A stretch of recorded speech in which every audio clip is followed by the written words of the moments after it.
क्या हाल चाल है भाई प्यारे साथियों। आप सभी का स्वागत है, आप सभी का वेलकम है आज के सेशन में। और आप सभी अच्छे से जानते हैं कि हम लोग ज्योग्राफी को लेकर के आगे बढ़ रहे हैं। एनसीईआरटी को हटा करके हम लोग कुछ मेजर टॉपिक्स पढ़ रहे हैं क्रमिक रूप से, यानी क्रमिक रूप से अध्ययन कर रहे हैं। और एक ट्रस्ट एक शब्द होता है, विश्वास एक शब्द होता है, वो विश्वास आपको करना पड़ेगा।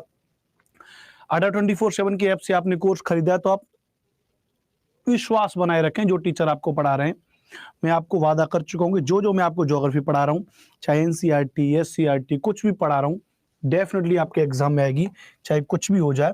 तो बस आप ट्रस्ट बनाए रखिए। हमने आपको जो है टॉपिक स्टार्ट किए थे, आपके महाद्वीप स्टार्ट किए हैं, हम आपके बेसिक पढ़ा रहे हैं। और बेसिक का मतलब है कि जो जानकारी आपको मिलेगी वो बहुत महत्वपूर्ण है। महाद्वीप आपको पढ़ा रहे थे और महाद्वीप में 2 महाद्वीप से क्वेश्चन ज्यादा पूछे जाते हैं। एक तो आपका यूरोप कॉन्टिनेंट है, इसको हम आपको पढ़ा चुके हैं कंप्लीटली। अब यूरोप के बाद हम जिस महाद्वीप पर आएंगे वो हम महाद्वीप है आपका एशिया महाद्वीप। अब हम आपके एशिया कॉन्टिनेंट पर आएंगे भैया, ठीक है। किस पर आएंगे? हम आपके एशिया कॉन्टिनेंट पर आएंगे, ठीक है भैया। चलो तो ध्यान रखिएगा, ठीक है भैया। आयुष सर बीच से पढ़ा रहे हैं, समझ नहीं आ रहा, ऐसा नहीं है समी जी। आयुष सर बहुत ही शानदार पढ़ाते हैं और बहुत ही योग्य अध्यापक हैं। हो सकता है कि वो जो पढ़ा रहे हैं वो आपकी थोड़े समझ से बाहर हो, लेकिन विश्वास करें कि जो भी आयुष सर पढ़ा रहे हैं वो डेफिनेटली आपके पेपर में आएगा, है ना। चलिए तो आज हम शुरुआत करेंगे एशिया कॉन्टिनेंट को लेकर के शुरुआत करेंगे। बढ़िया वाला कंटेंट मैंने आपके लिए बनवाया है और बढ़िया वाले कंटेंट को लेकर के शुरुआत करेंगे। लेकिन आज की क्लास में बस एक दिक्कत रहेगी, और वो दिक्कत क्या रहेगी मैं आपको पहले ही थोड़ा बता दूं। हिंदी में कंटेंट है आज, क्योंकि समय नहीं मिल पाया कि मैं इसको प्रॉपर तरीके से इंग्लिश में ट्रांसलेट कर दूं। लेकिन चिंतित मत होइए, मैं इंग्लिश में आपको इसके बदले बोल बोल के बहुत सारी चीजें आपको सिखा दूंगा। खुल जा सिम पर ये तो ना खुल रहा, ये कह रहा है मैं तो नहीं खुलूंगा। चल भाई, तू नहीं खुलेगा तो हम कुछ और जुगाड़ कर लेते हैं।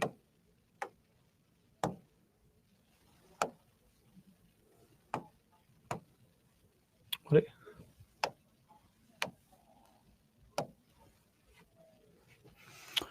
हो जाती है कभी कभी। मैं सर बहुत अच्छे से पढ़ाते हैं। अरे आयुष सर यार बहुत गजब पढ़ाते हैं, वो बहुत एक्सपीरियंस टीचर हैं। आप लोगों को हो सकता है समझ में ना आ रहा हो, कोई बात नहीं, कभी कभी हो जाता है। भाई देखो बहुत बढ़िया पढ़ाते हैं, आप टेंशन ना लें। चलो अरे खुल जा भाई। चलिए चाय भी पी लूं भैया मैं, है ना। चाय भी पीता रहूं।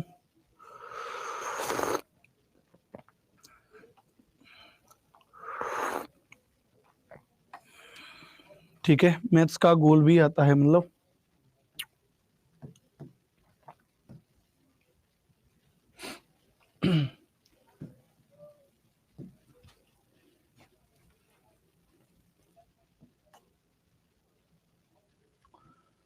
तो ये आप यहाँ पे देख रहे हो ना भैया, ये आपके सामने पूरी दुनिया घूम रही है। ये आपके सामने क्या भैया, पूरी दुनिया घूम रही है। थोड़ा समझने की कोशिश करिएगा। और अब मैं आपके कमेंट कर दे रहा हूं बंद, ताकि अब आपके कमेंट नहीं आए। अब थोड़ा समझना कि जब हमने आपको बताया था पिछली क्लास में, एक बार मैंने आपको बताया था कि पेंजिया स्थल का भूखंड था और पेंजिया में अचानक से विभाजन होने से पूरी दुनिया का निर्माण हो गया। तो आप यहाँ पे देख पाएंगे कि यह जो पेंजिया है ऐसे हुआ। अब जो आप देख रहे हैं ये पेंजिया, ये है, देख लिया। अब इस पेंजिया का विभाजन हो गया। ऊपर जो व्हाइट इस एनिमेशन में आपको दिखाया जा रहा है वो बर्फ थी। यानी इस एनिमेशन में आप ये देख पाएंगे कि दुनिया का निर्माण किस तरीके से हुआ। इस तरीके से पेंजिया का धीरे धीरे विभाजन होने से आज 7 महाद्वीप हमारे सामने आ चुके हैं। अब जब 7 महाद्वीप हमारे सामने आ चुके हैं तो इनमें से जो ये वाला जो महाद्वीप था आपका, जिस महाद्वीप को हम क्या कह रहे हैं भैया, जिस महाद्वीप को हम आपके सामने कह रहे हैं, जो यहाँ पे इतना महाद्वीप था, इसको हम यूरोप महाद्वीप कह रहे थे, जिसको हम अब तक आपको कंप्लीट कर चुके हैं। अब हम आपको इस महाद्वीप को पढ़ाएंगे जो येलो कलर में आपको दिखाई दे रहा है, इसको हम कहेंगे एशिया महाद्वीप। और इसी एशिया महाद्वीप के अंतर्गत आप देख रहे हैं यहाँ पे, यही आपका भारत है। और इसके बाद फिर हम भारत में प्रवेश कर जाएंगे और भारत से संबंधित सभी चीजों को डिटेल में वहां पर पढ़ेंगे। भारत से संबंधित सभी चीजों को वहां पर हम डिटेल से पढ़ेंगे। क्लियर है? चलो जी, तो स्टार्ट करेंगे फटाफट से एशिया महाद्वीप के बारे में। सबसे पहले आप वही पढ़ लीजिए एक पीपीटी। महाद्वीप के बारे में पिछली बार भी आपको बताया था, क्षेत्रफल के अनुसार याद कर लीजिएगा। एशिया, अफ्रीका, उत्तर अमेरिका, दक्षिण अमेरिका, अंटार्कटिका, यूरोप और ऑस्ट्रेलिया। जनसंख्या के अनुसार अगर बात करेंगे तो एशिया, अफ्रीका, यूरोप, उत्तर अमेरिका, दक्षिण अमेरिका और ऑस्ट्रेलिया। जनसंख्या के अनुसार आपका ये हो जाएगा, क्या हो जाएगा? जनसंख्या के अनुसार आपका यह हो जाएगा ये महाद्वीपों में। यूरोप के बारे में बताया था, क्षेत्रफल के अनुसार 6वां स्थान है, लेकिन जनसंख्या के अनुसार इसका 3रा स्थान है। आज हम जो पढ़ेंगे वो एशिया महाद्वीप पढ़ेंगे। एशिया महाद्वीप क्षेत्रफल और जनसंख्या दोनों की दृष्टि से प्रथम स्थान पर है। क्षेत्रफल और जनसंख्या दोनों की दृष्टि से क्या है, ये प्रथम स्थान पर है। हम लोग डिस्कस करेंगे एशिया महाद्वीप को। ठीक है, अब एशिया महाद्वीप को अगर डिस्कस करेंगे तो मैं आपके लिए एक दूसरा मानचित्र शायद लेकर के आऊं। हाँ, यहाँ पे शायद इस मानचित्र में आप यहाँ पर देख पा रहे हैं इस एशिया महाद्वीप में, जैसे आप देख रहे हैं यहाँ पर क्या हो जाएगा, इंडिया हो जाएगा। इंडिया के जस्ट बगल में आप यहाँ पर देखेंगे यह जो देश है आपके सामने पाकिस्तान हो जाएगा। पाकिस्तान के आप ऊपर जो देश देखेंगे वो अफगानिस्तान हो जाएगा। अफगानिस्तान के बाद अगर आप देखेंगे यहाँ पर जो देश देखेंगे तो यह जो देश हो जाएगा वह देश हो जाएगा तुर्कमेनिस्तान हो जाएगा, ध्यान रख लीजिएगा। और इसी के बीच में यहाँ पर ये बीच में देश हो जाएगा जिसका नाम है उज्बेकिस्तान हो जाएगा। किर्गिस्तान, ताजिकिस्तान, इधर नेपाल, इधर भूटान, इधर बांग्लादेश, नीचे बर्मा, बर्मा जिसको आज हम म्यांमार कहते हैं, लाओस, नीचे थाईलैंड, थाईलैंड के बाद नीचे आएंगे कंबोडिया, कंबोडिया के बाद नीचे देखेंगे आप यहाँ पे बोर्नियो द्वीप, वियतनाम देश, ब्रुनेई, फिर चाइना, ऊपर चाइना, चाइना के बाद फिर यहाँ पे नॉर्थ कोरिया, नॉर्थ कोरिया के बाद यहाँ पर ऊपर देखेंगे मंगोलिया, मंगोलिया के बाद कजाकिस्तान, कजाकिस्तान के बाद रशियन फेडरेशन यानी रूस पूरा का पूरा। ये उरल सागर भी है और उरल यहाँ पे नदी भी है और ये यूराल पर्वत भी है यहाँ पे जो उसको अलग करता है एशिया को से। यूरोपियन रसिया यानी रसिया आपको पता है 2 महाद्वीपों में, यूरोप में भी है और ये एशिया में भी है। यहाँ पे अरल सागर है, कैस्पियन सागर है, ब्लैक सी है, प्रॉपर यूरोप है, लेबनान है, तुर्की है, सीरिया है, इजराइल है, इराक है, जॉर्डन है, कुवैत है, कतर है, सऊदी अरब है, यूएई है, ओमान है, यमन है ना। उसके बाद यहाँ पे नीचे देखेंगे तो श्रीलंका हो जाएगा, नीचे देखेंगे मालदीव हो जाएगा, सिंगापुर हो जाएगा, इंडोनेशिया इधर हो जाएगा, है ना। ये सारे के सारे देश हो जाएंगे किसके भैया, ये सारे के सारे देश हो जाएंगे एशिया में। संजय सद्दा कह रहे हैं सर ये सब कैसे याद करें, मानचित्र तो आपको लाना पड़ेगा, एटलस एक मानचित्र ले लीजिए और उसको वहां पे देशों को देखेंगे तो आपको समझ में आ जाएगा। ठीक है भैया, चलिए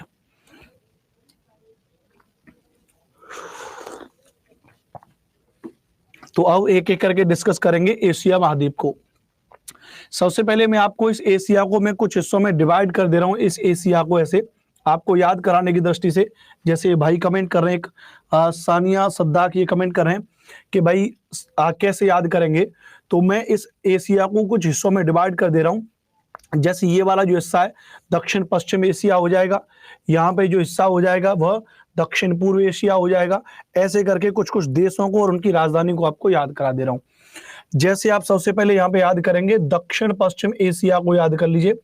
दक्षिण पश्चिम एशिया में एक तो देश है ईरान जिसकी राजधानी तेहरान, इराक जिसकी राजधानी बगदाद, सऊदी अरब जिसकी राजधानी रियाद, तुर्की की राजधानी अंकारा, इजराइल की राजधानी यरूशलेम, यमन की राजधानी सना, ओमान की राजधानी मस्कट, यूएई की राजधानी अबू धाबी, कतर की राजधानी दोहा, बहरीन की राजधानी मनामा और लेबनान की राजधानी बेरूत। लेबनान की राजधानी क्या हो जाएगी, बेरूत हो जाएगी। सीरिया की राजधानी क्या हो जाएगी, दमिश्क। आर्मेनिया की राजधानी येरेबान, जॉर्जिया की राजधानी तिब्लिसी, कुवैत की राजधानी कुवैत सिटी, जॉर्डन की राजधानी अम्मान, साइप्रस की राजधानी निकोसिया। ये सारे के सारे जो देश हैं वो कहां पर भैया, साउथ वेस्ट एशिया के अंतर्गत आएंगे। कहां पर आएंगे भैया, ये देश जो हैं वे साउथ वेस्ट एशिया के अंतर्गत आएंगे। तो इनको आप याद कर लो, फटाफट से लिख लो और इनको याद कर लो जल्दी से, क्विक, देर नहीं लगानी बिल्कुल भी।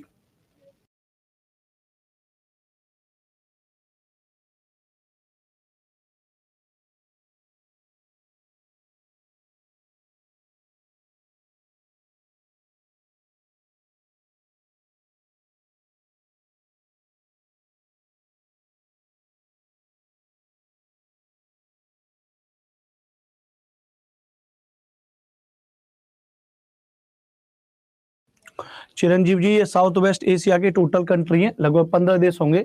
3 3 6 3 3 9 और 3 चौक 12, 5 15 16 17 18 देश हैं लगभग साउथ वेस्ट एशिया में। एक आध और कोई छोटा मोटा छूट गया होगा तो उसको पढ़ने की इतनी जरूरत भी नहीं होगी। ऐसा नहीं कि नहीं एग्जैक्ट भाई 18 या 19 है तो सारे लिखाइए, मुख्य मुख्य देशों के नाम हमने यहाँ पर ले लिए हैं, ठीक है। मतलब कॉमन एक देखो, एक चीज आप सोचो, चाहे आप 1 से 5 तक की तैयारी कर रहे हो, चाहे 9 से 10 तक की तैयारी कर रहे हो, चाहे टीजीटी हो या पीजीटी हो, कोई भी एग्जाम हो, एटलीस्ट कम से कम कॉमन जानकारी तो आपको लेनी पड़ेगी ना कि भाई कॉमन जानकारी क्या है। और कॉमन जानकारी है जीके जीएस की, ज्योग्राफी की, ये आपके स्टैटिक जीके में भी काम आएगा, देशों की राजधानी है तो ऐसे भी याद कर लो, समझ रहे हो। आपको पढ़ना पड़ेगा। टोटल 51 है ना सर एशिया में, हाँ अभी बता देंगे एक एक करके पूरा। तो यहाँ पे याद कर लिया ना, एक बार फिर से याद कर लो। ईरान की राजधानी क्या हो जाएगी? तेहरान। ईरान की राजधानी क्या हो जाएगी? तेहरान। इराक की राजधानी क्या हो जाएगी? बगदाद। इराक की राजधानी क्या हो जाएगी? बगदाद। सऊदी अरब की राजधानी क्या हो जाएगी? रियाद। तुर्की की राजधानी क्या हो जाएगी? अंकारा। इजराइल की राजधानी क्या हो जाएगी? यरूशलेम। यमन की राजधानी क्या हो जाएगी? सना। ओमान की राजधानी मस्कट। यूएई की राजधानी अबू धाबी। कतर की राजधानी दोहा। बहरीन की राजधानी मनामा। लेबनान की राजधानी बेरुत। सीरिया की राजधानी दमिश्क। आर्मेनिया की राजधानी येरेबान। जॉर्जिया की राजधानी तिबिलिसी। अजरबैजान की राजधानी बाकू। कुवैत की राजधानी कुवैत सिटी। जॉर्डन की राजधानी अम्मान। साइप्रस की राजधानी निकोसिया। साइप्रस की राजधानी निकोसिया, ठीक है। इनको यहाँ पे नोट कर लीजिएगा। पीडीएफ और हैंडआउट्स दोनों आपको भेज दी जाएंगे। अब एशिया को हम डिवाइड कर रहे हैं किसमें भैया? मध्य एशिया में, जिसको हम क्या कहते हैं इंग्लिश में? कहते हैं सेंट्रल एशिया। क्या कहते हैं इसको इंग्लिश में? इसको इंग्लिश में हम कहते हैं सेंट्रल एशिया। सेंट्रल एशिया के अंतर्गत ध्यान रखिएगा 5 देश आते हैं, फिक्स हैं। कजाकिस्तान जिसकी राजधानी अलमाटा, जो मध्य एशिया का सबसे बड़ा देश है। पूरे मध्य एशिया सेंट्रल एशिया की अगर बात करेंगे तो कितने देश हैं? कजाकिस्तान जिसकी राजधानी अलमाटा सबसे बड़ा है। किर्गिस्तान जिसकी राजधानी फ्रेंजी है। तजाकिस्तान जिसकी राजधानी दुशांबे है। तुर्कमेनिस्तान जिसकी राजधानी आशखाबाद है। उज्बेकिस्तान जिसकी राजधानी ताशकंद हो जाएगी। उज्बेकिस्तान जिसकी राजधानी क्या हो जाएगी? ताशकंद हो जाएगी। तो ये 5 देश हैं, इस बात को ध्यान रखिएगा, ठीक है। अब आप इतना एक कॉमन जानते होंगे, इनको नोट कर लीजिए। जिनको नहीं नोट कर पा रहे परेशान होइए, पीडीएफ आपको भेज देंगे। का इतना परेशान हो रहे हैं भाई? अब आप जानते हैं, एक आपने सुना होगा मध्य एशिया के बारे में, एक आपने पॉइंट भी सुना होगा हिस्ट्री में। हालांकि हिस्ट्री आपको सनी सर पढ़ा रहे हैं और उन्होंने आपको बताया होगा, जब उन्होंने अगर टॉपिक शुरू करेंगे इंडियन हिस्ट्री, तो इंडियन हिस्ट्री में वो आपको बताएंगे कि भारत में आर्य लोग, भारत में जो आर्यंस थे, जो आर्य लोग थे, तो भारत में जो आर्य लोग थे ये मध्य एशिया से आए थे। आर्य लोग कहां से आए थे? आर्य लोग मध्य एशिया से आए थे, सेंट्रल एशिया से आए थे। इस बात का सबूत क्या है? इस बात का सबूत है जर्मनी का एक इतिहासकार, जर्मनी का एक हिस्टोरियन है, जर्मनी का इतिहासकार, जर्मनी का एक हिस्टोरियन है जिसका नाम है मैक्स मूलर। क्या नाम है? Max Muller. तो जर्मनी का इतिहासकार मैक्स मूलर ने प्रमाणित किया है कि हाँ भाई आर्य लोग जो है कहां से आए थे? आर्य लोग जो है मध्य एशिया से आए थे, ऐसा इसने कहा है। बात क्लियर है? तो बस ये बात हमें माननी पड़ेगी कि जर्मनी का इतिहासकार मैक्स मूलर कहता है कि आर्य लोग मध्य एशिया से आए थे। और जब ये आर्य लोग मध्य एशिया से आए थे तो ये आर्य लोग कहां पे आकर के बसे? तो आर्य लोग ध्यान रखिएगा, आइए आर्य लोग जो है ईरान इराक के रास्ते, ईरान इराक के रास्ते, ईरान इराक के रास्ते भारत आए, भारत आए, जिसको आज हम भारत कहते हैं, वहां ईरान इराक के रास्ते ये भारत आए, याद रख लीजिएगा। और जब ईरान इराक के रास्ते ध्यान रखिएगा, जब ये भारत आए, समझने की कोशिश करना, तो कहां पे आकर के बसे? तो ये सप्त सैंधव प्रदेश में आकर के बसे। कहां पर आकर के बसे? सप्त सैंधव प्रदेश में आकर के बसे। सप्त सैंधव रीजन जो था, सप्त सैंधव प्रदेश जहां पे पहले 7 नदियां बहती थी, उस प्रदेश में आकर के बसे। जहां पे आप जानते हैं सिंधु और उसकी 5 सहायक नदियां और एक नदी सरस्वती। इसमें 7 नदियां कौन सी थी? 7 नदियां में एक तो सिंधु नदी थी, सिंधु, और 5 इसकी सहायक नदियां, सिंधु और 5 इसकी सहायक नदियां, 5 इसकी हेल्पिंग रिवर, 5 इसकी हेल्पिंग रिवर, और साथ में कौन सी एक और नदी? सरस्वती। साथ में कौन सी? सरस्वती, जो विलुप्त हो गई है। तो 7 नदियों की भूमि पर आकर के बसे थे। तो जो आर्य लोग आए थे वो इसी मध्य एशिया के इन देशों से आए थे, जिनको हमने बांटा है कजाकिस्तान, किर्गिस्तान, तजाकिस्तान, तुर्कमेनिस्तान और उज्बेकिस्तान। नोट कर लीजिए फटाफट से, ठीक है भैया। आशीष रंजन कमेंट कर रहे हैं, रीजनिंग कौन सर पढ़ाते हैं? गजब कर रहे हैं आशीष जी, आप बताइए इस बात को आप दूसरों से पूछ रहे हैं, दूसरों से पूछने की जरूरत क्या है? आप अगर ये पेड बैच है, आप अगर इसमें कमेंट कर रहे हैं, इसका मतलब आपने पेड बैच खरीदा है, और पेड बैच खरीदा है तो खुद से जाकर के देख लीजिए कौन टीचर पढ़ा रहे हैं।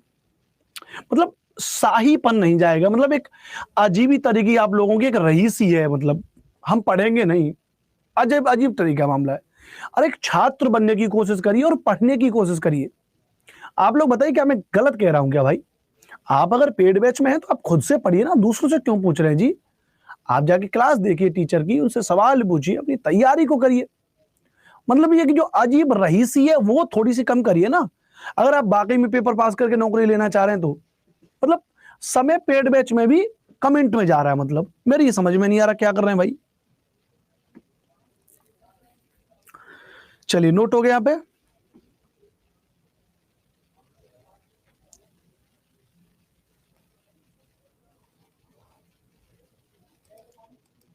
बैच खरीदने पे सारे क्लास का टाइम और डेट सब दिया हुआ है।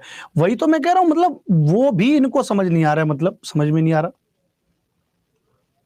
मतलब एक अलग मामला है। हम आएंगे, ए मास्टर ये तू पढ़ा रहा है पेपर में आएगा?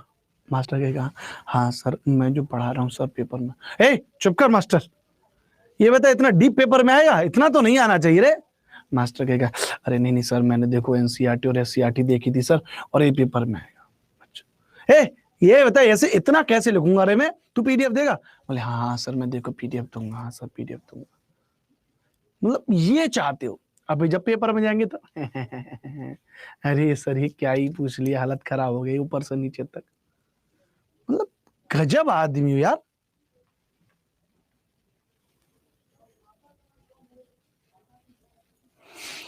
चलिए ठीक है, नोट हो गया होगा यहां तक, आगे बात करेंगे। अब हम बात करेंगे दक्षिण एशिया, सार्क के जितने देश हैं। कौन से? सार्क के पहले देश बात करेंगे हम यहाँ पे। और हम किसकी बात करेंगे भैया? सार्क के बारे में बात करेंगे, जो दक्षिण एशिया के देश हैं। क्यों? अभी तक हमने किसकी बात कर ली? अभी तक थोड़ा याद करिएगा, अभी तक हमने किसकी बात कर ली?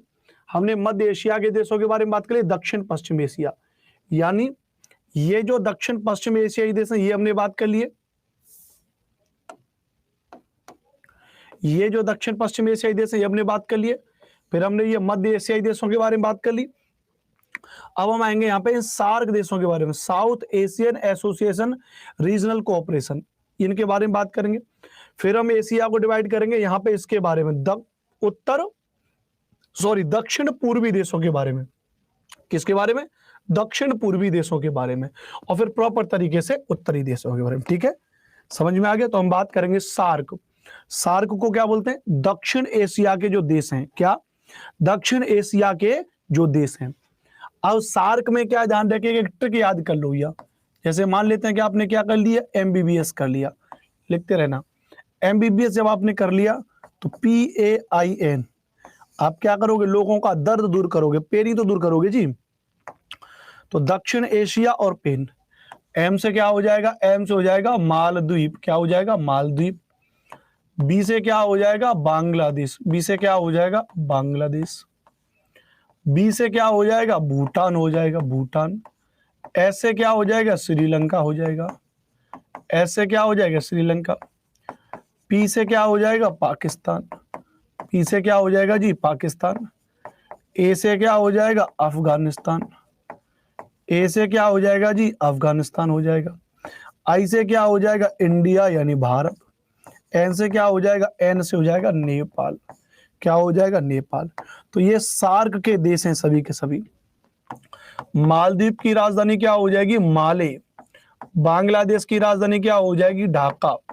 भूटान की राजधानी क्या हो जाएगी? थिम्पू। श्रीलंका की राजधानी क्या हो जाएगी? तो जयवर्धने पुरम कोट्टो। जयवर्धनेपुरम कोट्टो। पाकिस्तान की राजधानी क्या हो जाएगी? इस्लामाबाद। अफगानिस्तान की राजधानी क्या हो जाएगी? काबुल। क्या हो जाएगी? काबुल। भारत की राजधानी क्या हो जाएगी? नई दिल्ली। भारत की राजधानी क्या हो जाएगी? नई दिल्ली।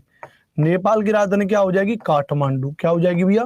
काठमांडू। तो ये इनकी राजधानी हो जाएंगी, ये इनकी क्या हो जाएंगी भैया? राजधानी हो जाएंगी, ध्यान रखिएगा।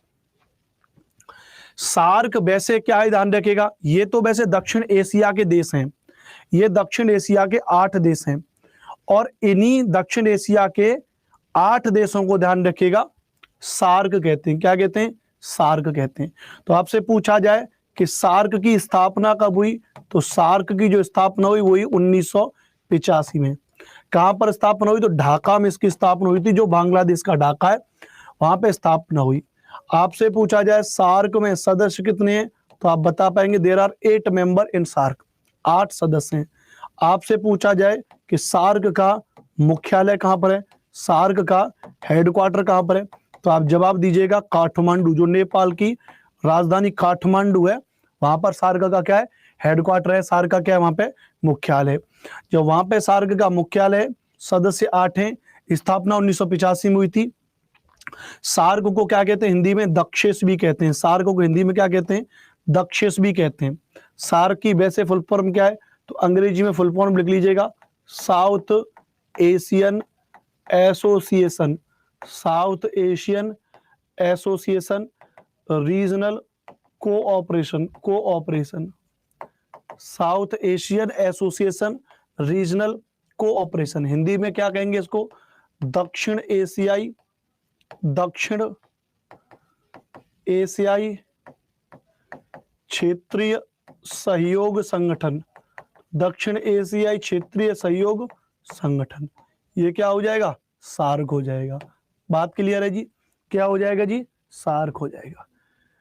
तो ढाका 1985 में स्थापना हुई, सदस्य हो जाएंगे 8, मुख्यालय काठमांडू में हो जाएगा। इसको हिंदी में दक्षेस कहते हैं और इंग्लिश में क्या कहते हैं? उसको सार्क कहते हैं।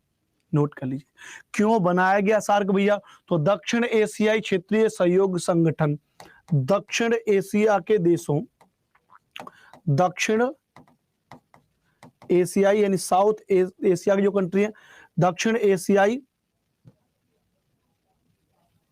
दक्षिण एशियाई देशों का आपसी सहयोग, आपसी सहयोग, एक दूसरे का कोऑपरेशन जो है, उसके लिए इस एक ऑर्गेनाइजेशन की स्थापना की गई थी।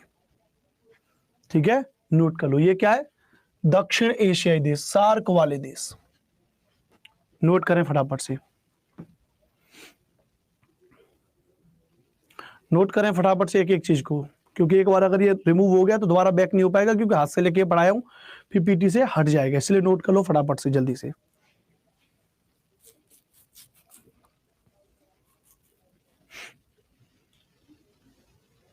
दक्षिण एशिया सार्क वाले देश: मालदीव, माले, बांग्लादेश ढाका, भूटान थिम्पू, श्रीलंका जयवर्धनेपुरम कोटो, पाकिस्तान इस्लामाबाद, अफगानिस्तान काबुल, भारत नई दिल्ली, नेपाल काठमांडू।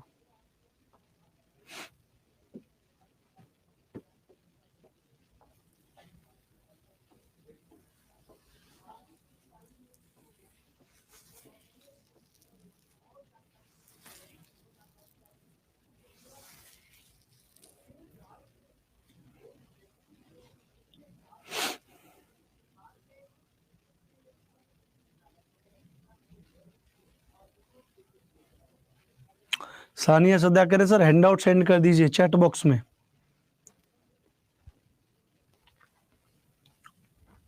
ये हाथ से लिखने में क्या दिक्कत आ रही है जी? वो तो भेज देंगे, वो तो अभी थोड़ी ना भेजना है, अभी तो लाइव तो पढ़ा लें। पहले इसको नोट कर लीजिए, बाद में कर लेंगे ना। मालदीव कोई ना म्यांमार बोलते हैं ना सर। बहुत बढ़िया, मजा आ गया कमेंट देख के, मजा आ गया कमेंट देख के भाई।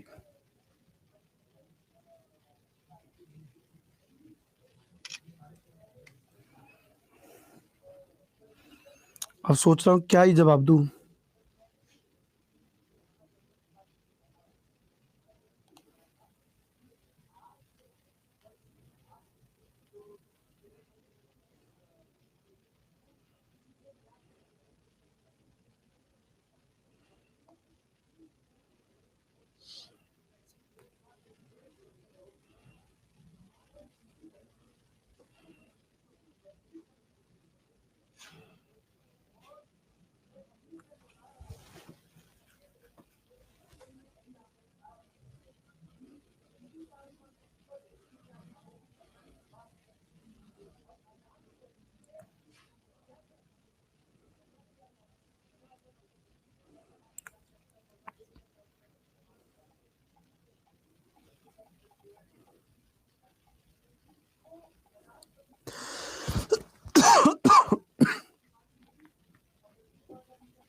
ठीक है, हो गया सर। बिम्स्टेक क्या है? बिम्स्टेक भी इसी की तरह एक ऑर्गेनाइजेशन, अभिषेक जी उसके बारे में भी बात करेंगे, बिम्स्टेक के बारे में बात करेंगे। हो गया ना जी? 1905 है ना सर? अरे मेरी बहन 1985 या 1985, 1985 है कविता कुमारी। ठीक है,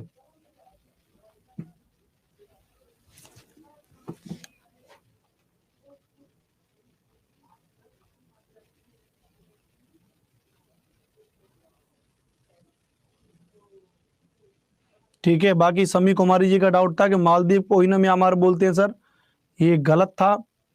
मालदीव एक अलग देश है, म्यांमार एक अलग देश है। मुझे उम्मीद नहीं थी कि आप ऐसा प्रश्न पूछ सकते हैं, मतलब इसमें वो है नहीं, और जो है वो दोनों अलग अलग देश हैं। ठीक है,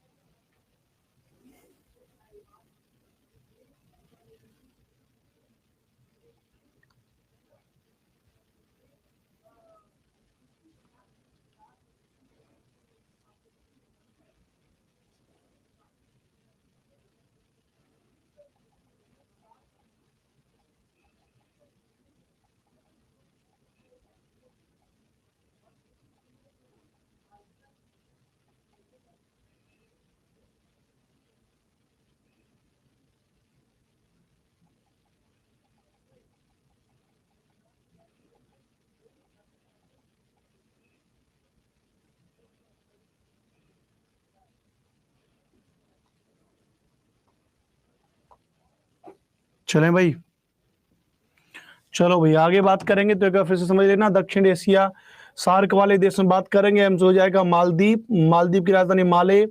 बी से हो जाएगा बांग्लादेश जिसकी राजधानी ढाका। बी से हो जाएगा भूटान जिसकी राजधानी थिम्पू है। एस का हो जाएगा श्रीलंका, जयवर्धनेपुरम को तो राजधानी है। पी से हो जाएगा पाकिस्तान जिसकी राजधानी इस्लामाबाद है। ए से हो जाएगा अफगानिस्तान जिसकी राजधानी काबुल है। आई से हो जाएगा भारत जिसकी राजधानी नई दिल्ली है। एन से हो जाएगा नेपाल जिसकी राजधानी काठमांडू हो जाएगी। जितने भी दक्षिण एशिया के देश हैं, 8 देश दक्षिण एशिया में आते हैं, जिनको हम एक ऑर्गेनाइजेशन भी कहते हैं, जिनको हम सार्क कहते हैं। और ध्यान रखिएगा, अगर हम बात करेंगे सार्क की स्थापना 1985 ढाका में हुई थी। सार्क की फुल फॉर्म हो जाएगी इंग्लिश में south Asian association regional cooperation, दक्षिण एशियाई क्षेत्रीय सहयोग संगठन। सदस्य हो जाएंगे 8, मुख्यालय हो जाएगा काठमांडू, दक्षेश हो जाएगा सार्क हिंदी में। दक्षिण एशियाई देशों को आपसी सहयोग करने के लिए इसकी स्थापना की गई थी, सार्क की। ठीक है, चलिए अब आएंगे हम दक्षिण पूर्वी एशिया के बारे में। दक्षिण पूर्वी एशिया के बारे में, तो दक्षिण पूर्वी एशिया में म्यांमार, म्यांमार की राजधानी नाइपीता। लाओस की राजधानी क्या हो जाएगी? वियंतियान। थाईलैंड की राजधानी बैंकॉक। कंबोडिया की राजधानी नोम पेन। वियतनाम की राजधानी हनोई। मलेशिया की राजधानी कुआलालंपुर। इंडोनेशिया की राजधानी जकार्ता। ब्रुनई की राजधानी बंदर शेरी बेगवान। सिंगापुर की राजधानी सिंगापुर सिटी। फिलीपींस की राजधानी मनीला, फिलीपींस की राजधानी मनीला। ये किस में आ जाएंगे? ये दक्षिण पूर्वी एशिया में आ जाएंगे, इस बात को ध्यान रखिएगा। दूसरा पूर्वी एशिया में आ जाएंगे हम, तो चीन, चीन की राजधानी बीजिंग। मंगोलिया, मंगोलिया की राजधानी उलान बटोर। जापान, जापान की राजधानी टोक्यो। उत्तरी कोरिया की राजधानी प्योंगयांग। दक्षिण कोरिया की राजधानी सियोल। ताइवान की राजधानी ताइपे। हांगकांग की राजधानी मकाऊ। तो हांगकांग बेशक एक अलग देश है, लेकिन फिलहाल इस हांगकांग पर किसका अधिकार है? फिलहाल इस पर अधिकार चाइना का है, तो आप इसको अलग एक कंसिडर देश के तौर पे नहीं देख सकते। इसलिए कभी कभी जब हम देखते हैं तो एशिया में कभी कभी 54 कंट्री दिखाता है, कभी कभी एशिया में 51 कंट्री दिखाता है, कभी कभी 52 कंट्री दिखाता है। ऐसा क्यों दिखाता है? क्योंकि कुछ द्वीपीय देश अपने आप को स्वतंत्र दिखाते हैं तो उनकी संख्या अलग हो जाती है और वैसे अलग हो जाती है। पूर्वी एशिया। अब आएंगे उत्तरी एशिया, तो उत्तरी एशिया में तो कोई एक ही देश है जिसका नाम क्या है, साइबेरिया, रूस, जिसकी राजधानी क्या है, मॉस्को। और जो राजधानी मॉस्को है वो कौन से महाद्वीप में स्थित है, तो आपको पता होना चाहिए कि वो यूरोप महाद्वीप के अंतर्गत आती है। किसके अंतर्गत आती है, यूरोप महाद्वीप के अंतर्गत आती है। ठीक है, अब मैंने आपको पूरा पढ़ा दिया। निशा सिंह के आंसर इंग्लिश में नहीं है, इंग्लिश में है निशा भाई। म्यांमार को इंग्लिश में म्यांमार ही लिखेंगे, नाइपीडा को न्यापाइड लिखेंगे। दक्षिण पूर्वी एशिया, इसको आप लिख सकते हो south east Asia, south east Asia. पूर्वी एशिया को आप लिख सकते हो ईस्ट एशिया। उत्तरी एशिया को आप लिख सकते हो नॉर्दर्न एशिया, नॉर्दर्न एशिया। बाकी देशों को देशी लिखोगे, मलेशिया को मलेशिया लिखोगे, कुआलालंपुर को कुआलालंपुर लिखोगे, इंडोनेशिया को इंडोनेशिया लिखोगे, जकार्ता को जकार्ता ही लिखोगे। ठीक है,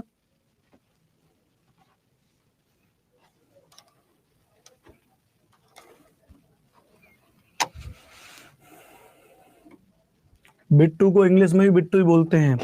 अब यही तो समझना जरूरी है निशा सिंह जी को। ठीक है, वैसे थोड़ा अंतर होता है, मैं आपको बताऊं क्या अंतर होता है भैया। जैसे इंडोनेशिया को हिंदी में इंडोनेशिया कहते हैं, इंग्लिश में इंडोनेशिया। जकार्ता को हिंदी में जकार्ता बोले, इंग्लिश बोलेंगे जकार्ता, है ना। ऐसा होता है ना, देखा ना उस पर जो आता है सोशल मीडिया पे बहुत सारे, चाइना, चाइना की कैपिटल बीजिंग, और हिंदी में क्या बोलेंगे, हिंदी में बोलेंगे इसको चीन। समझ रहे हो, तो हिंदी में क्या बोलेंगे इसको चीन। आई नो बट स्पेलिंग में होता है डिफरेंस। अच्छा निशा सिंह जी, चलो कॉपी करो भाई जल्दी से।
ठीक है, आई नो बट स्पेलिंग में होता है डिफरेंस। स्पेलिंग में मतलब, अब आपको इंग्लिश मीडियम से पढ़िए मैडम जी, तो आपको पता होना चाहिए कि टोक्यो की इंग्लिश स्पेलिंग क्या होती है।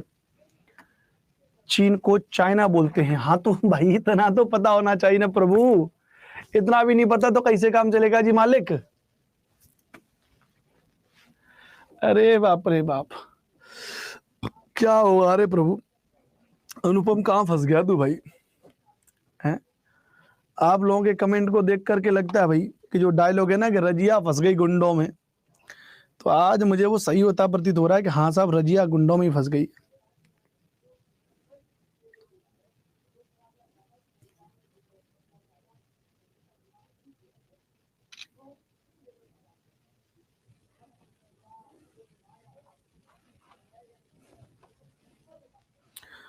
और मैं तो बस उस भगवान से प्रार्थना करता हूँ, ऊपर वाले से, आप लोग नौकरी लग के जिस विद्यालय में जाएंगे प्रभु, जिस विद्यालय में जाएंगे, उस विद्यालय के बच्चों के तो ये मान के चलिए नसीब खुल जाएंगे साहब।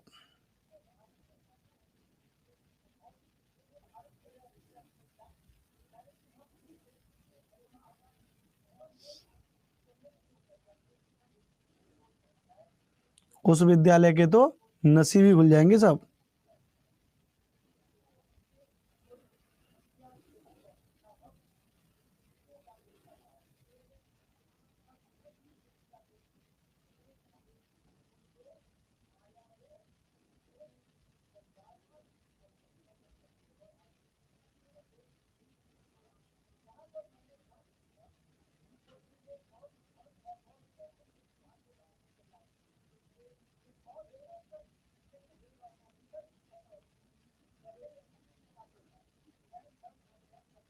चलें भैया, आगे चलें।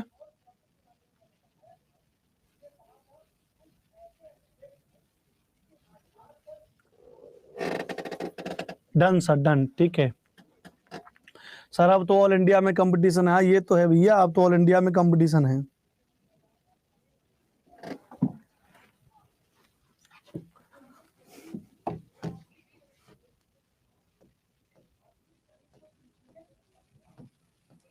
चलिए अब आएंगे, ध्यान रखिएगा, यूरोप और एशिया में आपने एक शब्द सुना होगा कभी कभी, यूरेशिया। आपने एक शब्द सुना होगा, आपने एक शब्द सुना होगा यूरेशिया, जिसको हिंदी में ऐसे बोलते हैं यूरेशिया। क्या बोलते हैं? हिंदी में बोलते हैं यूरेशिया, इंग्लिश में क्या बोलेंगे? यूरेशिया है, ठीक है। अब इसमें क्या होता है कि जब यूरोप और एशिया को मिला जुला रूप क्या कहलाता है? यूरेशिया कहलाता है। यूरोप और एशिया को जब मिला दिया है तब क्या कहलाता है? यूरेशिया कहलाता है। अब एक पेपर में प्रश्न यहीं से बनता है कि बताओ सर, ये जो यूरोप को एशिया से अलग करने वाली संरचना कौन कौन सी है जो यूरोप को एशिया से अलग कर रही है? ध्यान रखिएगा, ठीक है। तो कौन कौन सी संरचना है जो यूरोप को एशिया से अलग कर रही है, ये यहाँ पे प्रश्न बन जाता है। तो सबसे पहले तो इसी को नोट कर लीजिए, मैं बोल दे रहा हूँ, लिखिए लिखिए कि यूरोप को एशिया से अलग करने वाली, यहाँ लिख सकते हैं कि यूराल पर्वत, इंग्लिश में इसको बोलेंगे, ध्यान रखिएगा, यूराल माउंटेन। क्या बोलेंगे? Ural mountain. यूराल नदी, इसको इंग्लिश में बोलेंगे, ध्यान रखिएगा, यूराल रिवर। कैस्पियन सागर, इंग्लिश में इसको बोलेंगे भैया कैस्पियन सी। काकेशस पर्वत, इंग्लिश में इसको बोलेंगे काकेशस माउंटेन। काला सागर को बोलेंगे ब्लैक सी।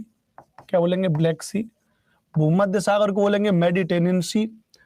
एशिया को यूरोप से अलग करते हैं, मोस्ट इंपोर्टेंट पॉइंट है, कई बार पेपर में पूछा जाता है, याद रख लीजिएगा, कई बार पेपर में पूछा जाता है कि भाई एशिया को यूरोप से अलग करने वाली प्रमुख संरचनाओं में, अक्सर करके ऑप्शन में हमेशा ध्यान रखिएगा यूराल पर्वत दिया होता है ऑप्शन में, ये ध्यान रखिएगा। दूसरा ऑप्शन में ध्यान रखिएगा यूराल नदी दी हुई है, और ऑप्शन में याद रख लीजिएगा कैस्पियन सागर दिया होता है, इसको याद रख लेना। दूसरा उसके बाद ध्यान रखिएगा काकेशस पर्वत है, उसको आपको याद रख लेना है।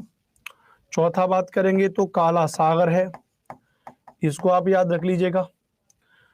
पांचवे की अगर बात करेंगे तो भूमध्य सागर को समझ लीजिए, थोड़ा हिस्सा भूमध्य सागर भी अलग करता है।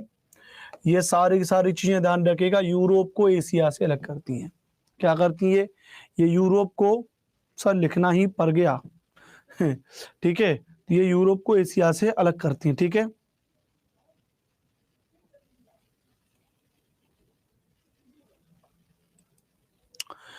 बिहार का नाम रोशन करेंगे सब सर जी, होनहार लोग हैं सब, अरे साहब बिल्कुल नाम रोशन करेंगे आप बिहार के लोग, तो आप सभी पे बड़ा गर्व है हमें, ऐसी कैसी बात है, ठीक है। ध्यान रखिएगा, ये बात क्लियर होगी, नोट कर लिया होगा मेरे ख्याल से आपको आपने। तो यूराल पर्वत, यूराल नदी, कैस्पियन सागर, काकेशस पर्वत, काला सागर, भूमध्य सागर एशिया को यूरोप से अलग करते हैं। अब हम आ जाएंगे प्रॉपर एशिया में, और प्रॉपर एशिया में सबसे पहले हम शुरुआत कहाँ से कर रहे हैं? तो सबसे पहले हम शुरुआत कर रहे हैं जिस देश से, उस देश का नाम है रसिया। हम सबसे पहले जिस देश से शुरुआत कर रहे हैं वो देश कौन सा है भैया? रसिया, यानी जिस देश का नाम क्या है? रूस। हम सबसे पहले जिस देश से शुरुआत कर रहे हैं वो क्या भैया? रूस, ठीक है भैया। चलो आगे बात करेंगे।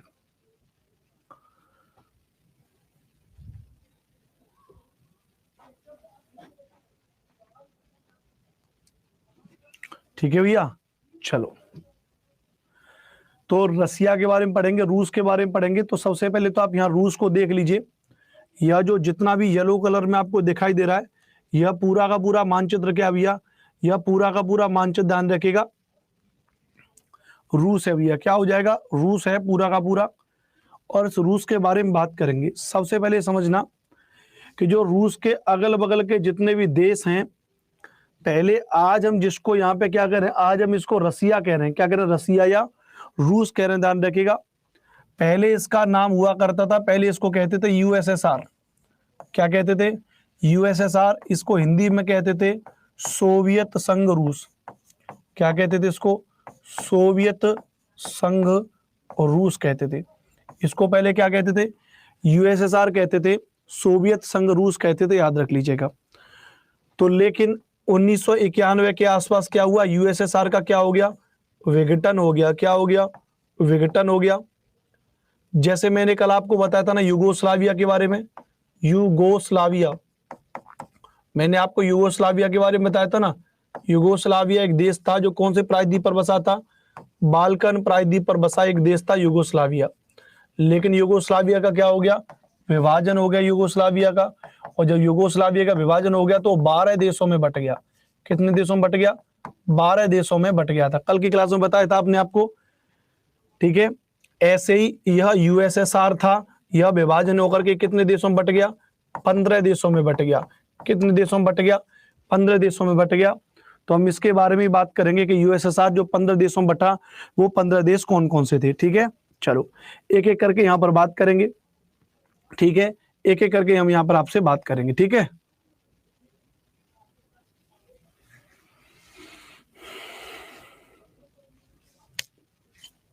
चलिए सबसे पहले ध्यान रखिएगा, कुछ चीजें हिंदी में इंग्लिश में बोल दूंगा। आज मैं इंग्लिश में कंटेंट को बना नहीं पाया हूं, कल आपको इंग्लिश में मिल जाएगा। जैसे नंबर 1 अगर हम बात करेंगे कि रूस का वह भाग जो एशिया में है उसे साइबेरिया कहते हैं। दैट पार्ट ऑफ रसिया जो एशिया के अंतर्गत आता है कॉल्ड साइबेरिया। इंग्लिश वाले लिख लेना, सब समझदार होते हैं। तो रूस का जो भाग एशिया के अंतर्गत आएगा, क्योंकि रूस जो है यूरोप और एशिया दोनों महाद्वीपों में, तो रूस का वह भाग जो एशिया में स्थित है उसे क्या कहते हैं, साइबेरिया कहते हैं। दूसरी बात ध्यान रखिएगा, इसकी राजधानी मॉस्को है और यह 24 अगस्त 1991 को सोवियत संघ रूस के विघटन के बाद अस्तित्व में आया।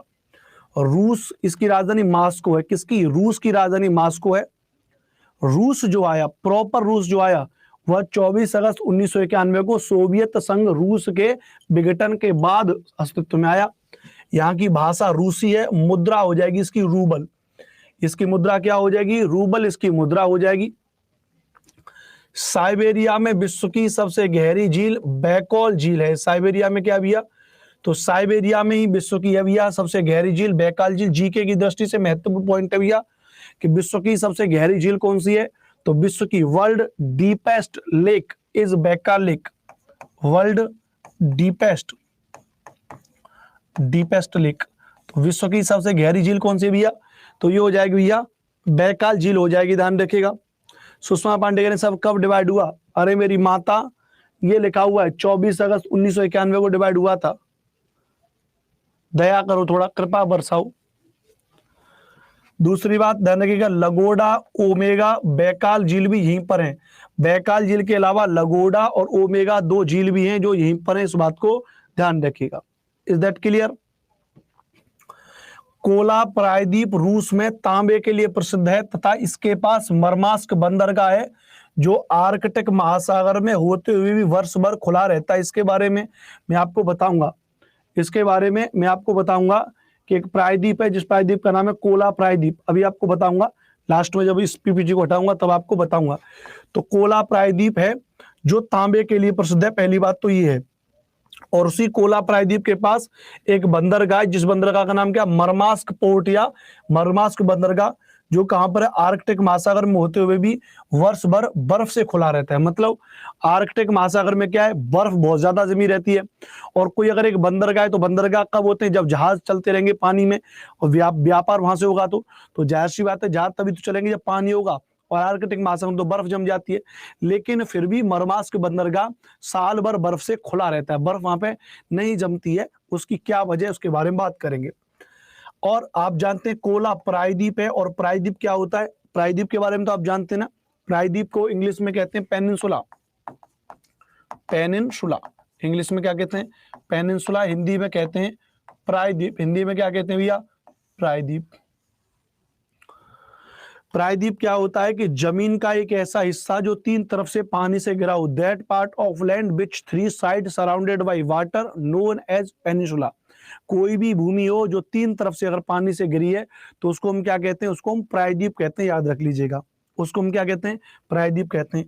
तो कोला प्रायद्वीप के अलावा एक प्रायद्वीप है जिसका नाम है कमचटका प्रायद्वीप, और एक का नाम है यमल प्रायद्वीप भी यहाँ पर है। कमचटका प्रायद्वीप और यमल प्रायद्वीप भी कहां पर शामिल है, रूस में है। तो एक तो कोला प्रायद्वीप, एक दूसरा कमचटका प्रायद्वीप, एक तीसरा यमल प्रायद्वीप भी यहीं पर है। जीके की दृष्टि से यह वाला प्रश्न बड़ा महत्वपूर्ण है कि दुनिया का सबसे बड़ा रेल मार्ग ट्रांस साइबेरियन रेल मार्ग है। वर्ल्ड लॉन्गेस्ट रेल मार्ग जो है, रेलवेज जो है, वो क्या भैया, ट्रांस साइबेरियन रेल मार्ग है। जो कहां से जाता है, जो सेंट पीटर्सबर्ग से व्लाडी वोस्टक तक जाता है। ध्यान रखिएगा, कहां से भैया, सेंट पीटर्सबर्ग से कहां जाता है, व्लाडी वोस्टक तक जाता है। अभी मानचित्र में आपको दिखा दूंगा। अंतरीप क्या होता है सर? अंतरीप भी भाई भाई अब है जातपुरा जी, नहीं पता जी अंतरीप क्या होता है, मुझे नहीं पता, ठीक है। या अंतरीप चल रहा है, मतलब अब है एक बात बता, तू मेरा टेस्ट लेके क्या कर लेगा, मतलब है या अंतरीप कहां से आ गया? तेरा डाउट होता तो मैं समझ लेता, मैंने प्रायद्वीप बताया तो मुझसे पूछ रहा अंतरीप बताना, फिर तू मुझसे पूछो खाड़ी क्या होती है, फिर मुझे पूछे सर खाड़ी को इंग्लिश में बे कहते हैं और इंग्लिश में इसको गल्फ भी कहते हैं, हिंदी में खाड़ी कहते हैं। Sir what is the difference between gulf and bay? ये बच्चों वाले क्वेश्चन हजारों बार पढ़ा चुका हूं, हजारों बार जवाब दे चुका हूं। मतलब क्या ही मानसिकता है, पढ़ ले यार, यहाँ पे इतनी बढ़िया जानकारी दे रहा हूं, इसमें तो तुम्हें कुछ घंटा आता नहीं होगा और मेरा टेस्ट लेने चला है अंतरीप क्या होता, नहीं पता मुझे क्या होता है अंतरीप भाई। तो दुनिया का सबसे बड़ा रेल मार्ग ट्रांस साइबेरियन रेल मार्ग है जो सेंट पीटर्सबर्ग से व्लादिवोस्टोक तक जाता है। रूस का मैनचेस्टर कहा जाता है, इवानोवा शहर को कहा जाता है। किसका? रूस का मैनचेस्टर मैनचेस्टर आप जानते हैं ना, जो कपड़ा वगैरह के लिए प्रसिद्ध होता है, वहां से इंडस्ट्री। यूराल पर्वत इसका सबसे ऊंचा पर्वत है, जिसकी सबसे ऊंची चोटी का नाम है नरोदा नाया। यूराल पर्वत किसका? यूरोप की, मतलब सॉरी, रूस की सबसे ऊंची चोटी का नाम क्या है? नरोदा नाया। सबसे ऊंचा पर्वत है यूराल पर्वत, ध्यान रखेगा। रूस की सबसे ज्यादा आयतन वाली नदी का नाम है ओब नदी। आयतन, वॉल्यूम, क्या भैया, वॉल्यूम वाली नदी कौन सी है? ओब नदी। नोट करिए पहले पॉइंट भैया, नोट करो फटाफट से पहले पॉइंट। बताओ भैया फटाफट से।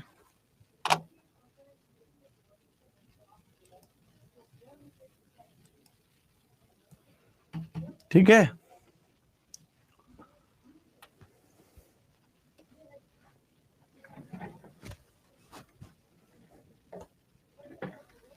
पीआरटी में पूछेगा अनीता कुमारी जी, पीआरटी में कॉमन जी के जीएस दे रखी है, डेफिनेटली पूछेगा। और एक कंप्लीट स्टडी में आपको करा रहा हूं, जरूरी ये नहीं कि पीआरटी लेवल से ही। पीआरटी में कोई उन्होंने सिलेबस नहीं दिया, उन्होंने ज्योग्राफी दे रखी है, और ज्योग्राफी तो फिर सामान्य ज्योग्राफी तो आपको पढ़नी पड़ेगी, सामान्य ज्योग्राफी तो आपको पढ़नी पड़ेगी भैया। जितना पढ़ने को मिल रहा है उतना पढ़ लीजिए, फिर से कह रहा हूं, समस्या हो जाएगी। साइड प्लीज, साइड में ही है प्रभु।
हो गया भाई, कॉपी कर लिया, जल्दी से कमेंट करो फटाफट से कि हाँ सर कॉपी हो गया, फिर आगे चलेंगे।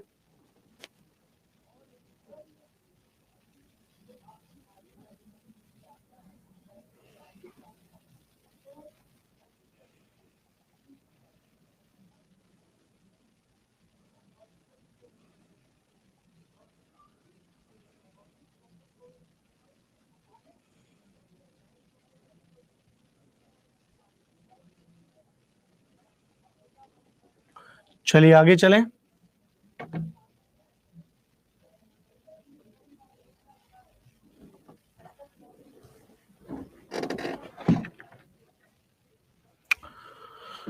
सर रसिया और यूरोप को कौन सी जल संधि अलग करती है? रसिया और यूरोप को, रसिया और यूरोप को तो कोई जल संधि अलग नहीं करती यार। सर फिफ्थ पॉइंट, 1 2 3 4 5, कोला प्रायद्वीप रूस में तांबे के लिए प्रसिद्ध है, इसके पास मरमास्क बंदरगाह है। Kola peninsula is famous for, और तांबे को क्या बोलेंगे इसको English, copper, copper reserve, copper reserve के लिए फेमस है। और इसके पास लगना Murmansk port near near to Kola peninsula, और ऐसे करके लिख लो इंग्लिश में क्या है, ठीक है।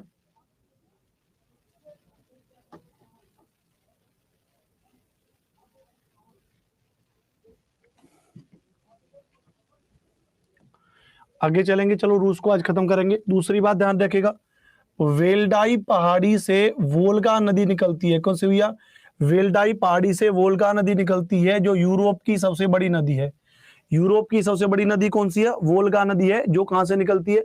वेल्डाई पहाड़ी से निकलती है। अब ये तो आप फैक्ट है ना, बेसिक जानकारी का एक फैक्ट है भैया, कि बताओ भैया यूरोप की सबसे बड़ी नदी कौन सी है? तो वोल्गा नदी है, जो अपना पानी कैस्पियन सागर में गिराती है। कहां पर गिराती है? कैस्पियन सागर में गिराती है। कहां पर गिराती है भैया?